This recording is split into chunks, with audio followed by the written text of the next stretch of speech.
I've planned more weddings than I can count. Barefoot ceremonies on the sand, grand ballroom affairs, even one where the couple got married in a hot air balloon. But nothing, and I mean nothing, could have prepared me for this one. The day started like any other. I walked into the Belle Epoque Hotel, portfolio under my arm, expecting to meet a wide-eyed couple with over-the-top dreams and no concept of a budget. Juliet, the bride, was exactly that. Bubbly, beautiful, talking about lavender centerpieces and signature cocktails named after their dogs. I smiled, took notes, asked all the right questions, and then he walked in. Daniel. I swear, for a second, the air left the room. 5 years. It had been 5 years since I stood in a dress I picked out with my mother, waiting at the end of the aisle for a man who never showed up. No goodbye, no call, no explanation. Just silence. And now, he was here, straightening his cuffs like he hadn't broken me in the most humiliating way imaginable. He looked right at me and said, "Hi, I'm Daniel."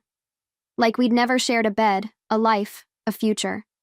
My pulse was pounding in my ears, but I smiled. Smiled like I hadn't cried myself to sleep for months, and he acted like he didn't know me. That was the part that stung. Not just the ghosting, but the erasure. Like I was nothing but a smudge on his timeline.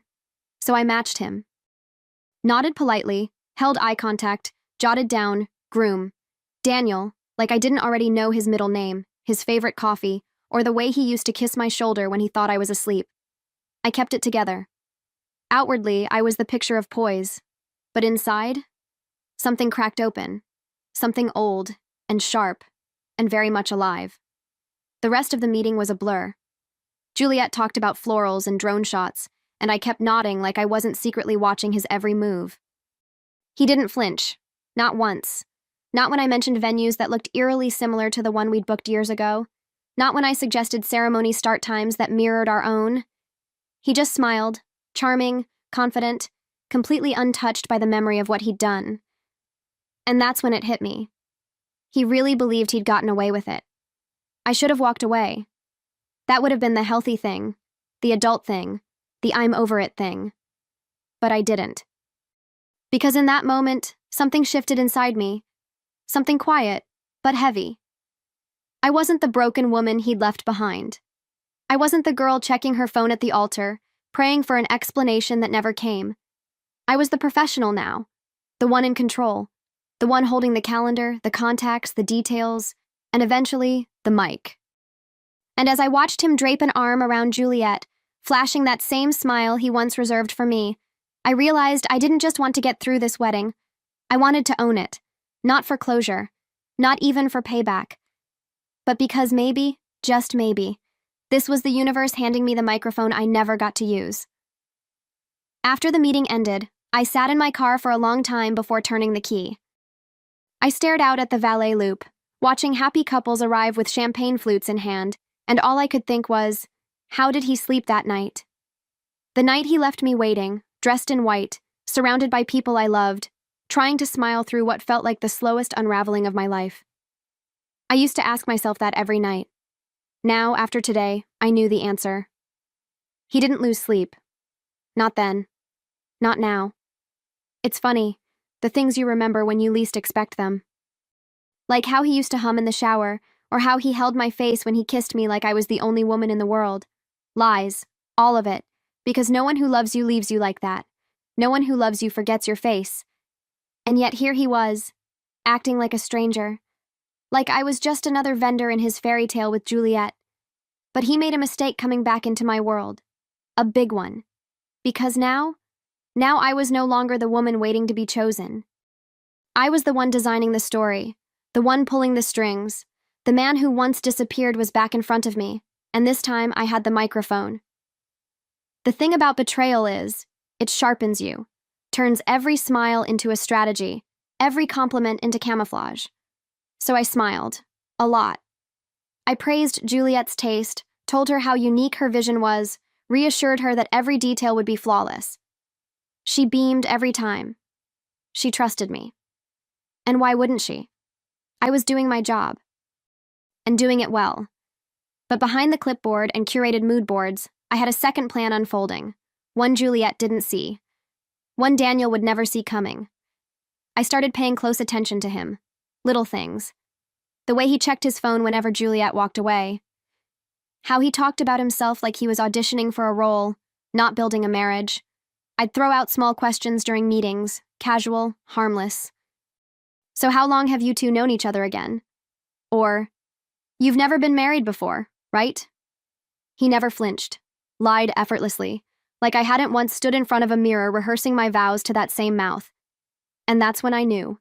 He hadn't changed, not even a little. He'd hurt me and walked away like it cost him nothing, and now he was doing it again. But this time, I wasn't the one being fooled. Juliet was kind, too kind. And I wasn't about to let him destroy her the way he destroyed me.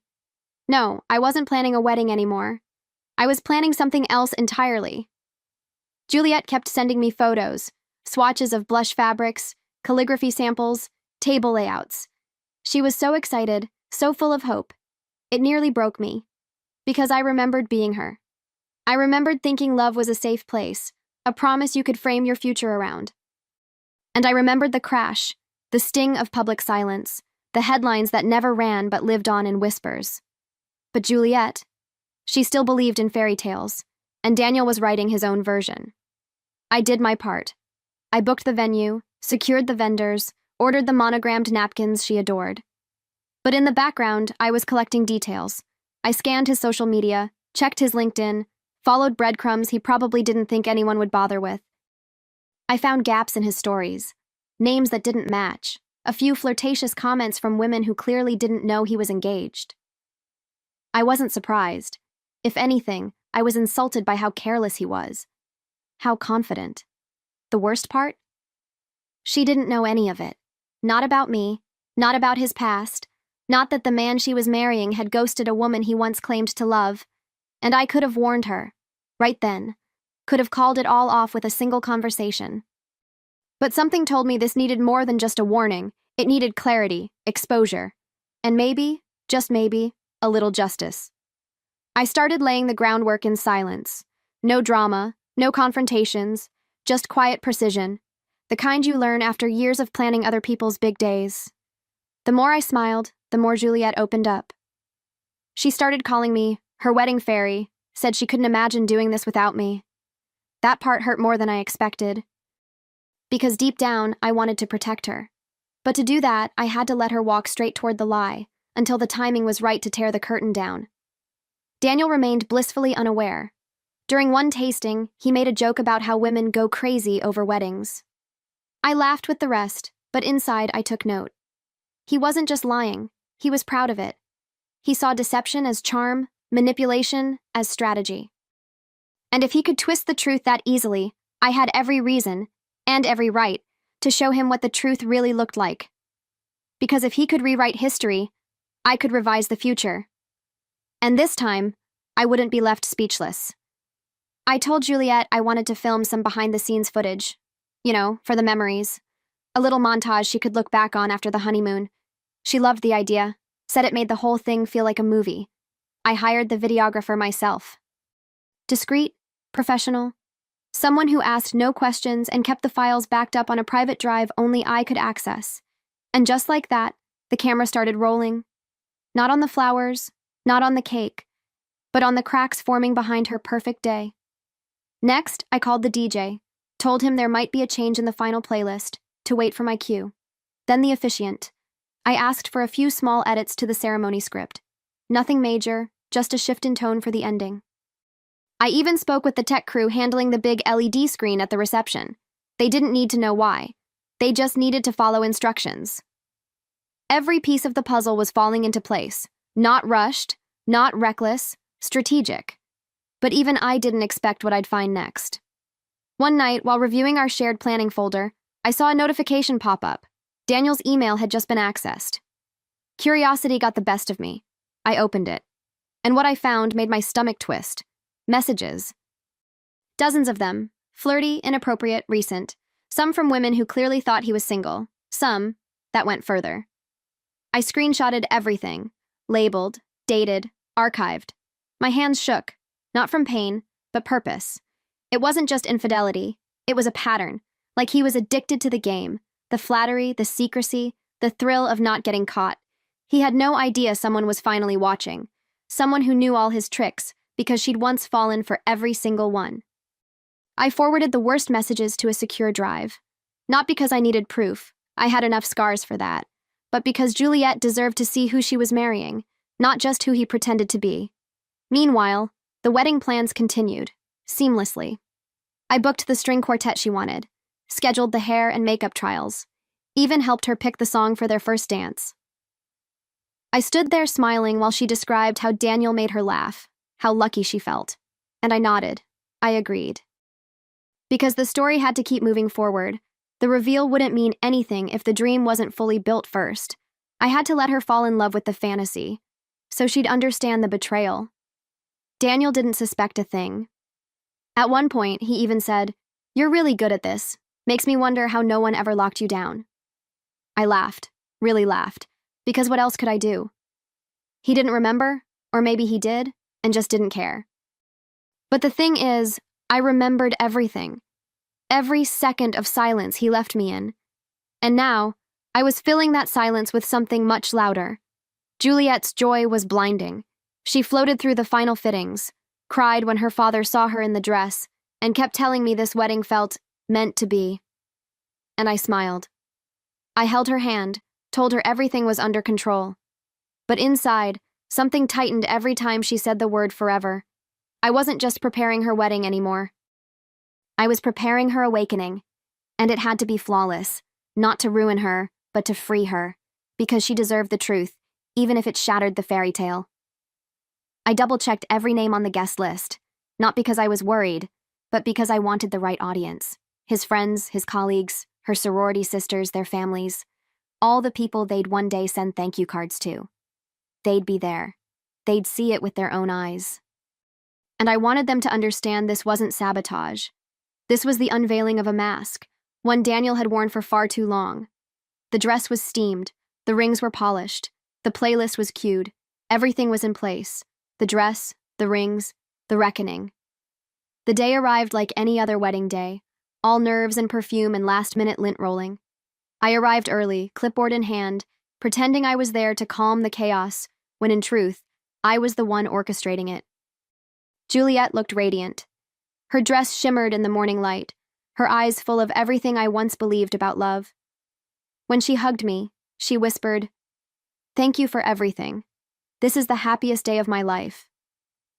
I held her a moment longer than usual. I wasn't sure if I was bracing her or myself. Guests began to arrive in waves, some familiar, some brand new. The music started, champagne flutes clinked, everyone looked so beautiful, so unaware. I moved between stations with ease, checking on flowers, timing, lighting cues. But my mind wasn't on the decor. It was on the file named Truth Final MP4, sitting in a private drive, queued and ready, waiting for a signal only I could give. Every second ticking by felt electric, like I was holding a match near dry paper. And then it was time. The ceremony began. Juliet took her father's arm. The guests stood. Music swelled. She walked toward Daniel like a dream headed toward its ending. Her smile, pure, hopeful, and him, still playing the part, still fooling everyone but me. I stood in the wings, hidden but not silent, clutching the mic in my hand like it was a lifeline. I wasn't shaking, not this time. I had waited 5 years for this moment, and now it was mine. The officiant welcomed everyone with that rehearsed warmth, the kind that makes people lean in and smile, already picturing the kiss. Daniel stood there smug, confident, holding Juliet's hands like he meant it. I watched him from the shadows, counting every beat, every breath. Then, just as the vows were about to begin, I gave the nod. The lights dimmed. A ripple of confusion spread through the guests. Whispers, shuffling. Juliet glanced around, startled. Daniel's brow furrowed. And then, the screen lit up. It started softly, a montage of photos. Not theirs. Mine. Images from 5 years ago. My dress, my bouquet, my family waiting. Then a clip of the empty altar. The camera zooming in on the vacant space where he should have stood. Gasps echoed. Some guests turned toward Daniel. Juliet's hand slipped from his. His face, That was the moment I'd waited for. Confusion, then recognition, then panic. And just when the silence felt unbearable, my voice came through the speakers. Calm. Steady. I once believed in fairy tales. Then I met Daniel. The next image was a screenshot, a message, then another, and another. Dozens of them. His flirtations, his lies, the evidence I'd spent weeks collecting. It played like a slow dance of truth, intimate and unflinching. Guests weren't whispering anymore. They were frozen, watching, learning who he really was. Juliet didn't say a word. She turned to him, eyes wide, lips parted like she wanted to speak, but couldn't find a single word that would make sense of what she was seeing. Daniel looked around, desperate, like maybe someone would step in, cut the feed, save him from the truth. No one did. No one moved. I stepped out from behind the curtain then, slow and deliberate, microphone in hand. The same aisle he'd once left me standing at the end of, now I walked it, and he couldn't take his eyes off me. I didn't rush. I let the silence breathe, let everyone feel the weight of it. Then I looked right at him, and at Juliet, and at every single person in that room who still believed in carefully chosen suits and printed invitations and promises whispered over champagne. You didn't show up for my wedding, Daniel, I said. My voice didn't tremble. It landed. So, I brought yours to me. A collective gasp filled the room. Chairs shifted. Someone near the back whispered, "Oh my God!" Juliet's eyes brimmed with tears. Not from joy, not anymore. And Daniel? He stood there like the air had been punched out of him. I didn't wait for a response. This wasn't about answers. It was about truth. And in that moment, he had nothing left to say. The wedding never made it past the vows. Juliet tore off her veil before anyone could stop her and walked straight down the aisle, shoulders back, chin high, like she was reclaiming every step. No screaming, no dramatics, just dignity. And Daniel? He followed her, stammering apologies, grasping at the ruins like he could glue them back together with charm. But the spell had broken. The fairy tale was over. He wasn't the groom anymore. He was the warning. People stood in stunned silence. Some applauded. Others filmed. By the time I packed up my equipment, the video was already online, posted by someone's cousin, I think. Titled it, "The Planner Who Planned Her Revenge." And just like that, it spread. Faster than I could have imagined. The messages started pouring in within hours. Emails, calls, comments. Most of them from women. Some were laughing, some were crying. All of them understood. Not the drama, the release. The next morning, I woke up to 3 interview requests and a voicemail from a talk show producer. They wanted me to tell the story, my story. Not just about Daniel, but about taking my voice back, rewriting the ending. I thought I'd feel guilty, or maybe empty. But all I felt was stillness. Not peace exactly, but something close. Like for the first time in a long, long while, I could hear myself breathe again. The media tried to make it a spectacle. Headlines with words like scorned, shocking, savage. But that wasn't what this was about. This wasn't about revenge for the sake of revenge. It was about truth, about refusing to stay quiet just because someone else wanted to forget. I didn't expose Daniel to hurt him. I did it so no one else would have to heal from the same kind of silence. And maybe, in a strange way, I did it for the woman I used to be. The one who stood in a dress she never got to wear, whispering vows to a ghost. The offers kept coming. Podcasts, collaborations, even book agents. But the one idea that kept tugging at me was simpler, more personal. A consultation firm. Not for wedding planning, but for truth planning. Helping women vet their partners before they say, "I do." Digging beneath the surface, offering background checks, red flag spotting, even emotional support. Not because love requires suspicion, but because trust should be earned, not assumed. I called it Truth Before Vows. Within weeks, I had a wait list. Brides, sisters, mothers, women who didn't want to walk into their futures with blindfolds on. Some had doubts. Some just wanted peace of mind. All of them deserved answers. And I gave them that, not with vengeance, but with clarity. With empowerment. That was the real beginning. Funny thing is, I never got the wedding I once dreamed of, the white dress, the music, the kiss under soft candlelight. But I got something better. I got to speak when I was once silenced. I got to turn my heartbreak into a service, a shield, a loud, undeniable warning bell for anyone who'd been told to just move on. And maybe that's what healing really is, not forgetting, not forgiving too soon. But finding a way to turn the ending they gave you into the one you were meant to write. As for Daniel, he faded, the way shallow things do when the spotlight turns off. I heard he tried to explain things online, spinning the story like I was unstable, bitter, out for revenge. But the receipts spoke louder. No one cared about his version anymore. No one listened. He had his moment, and he wasted it. Now, every time I sit with a new client and hear her say, "I'm just not sure," I remember that girl in the mirror 5 years ago, holding back tears, wondering what she did wrong, and I smile. Because I know now, she didn't lose anything. She just hadn't met the woman she was meant to become. She never got her dream wedding. But she got something better, the ending he never saw coming.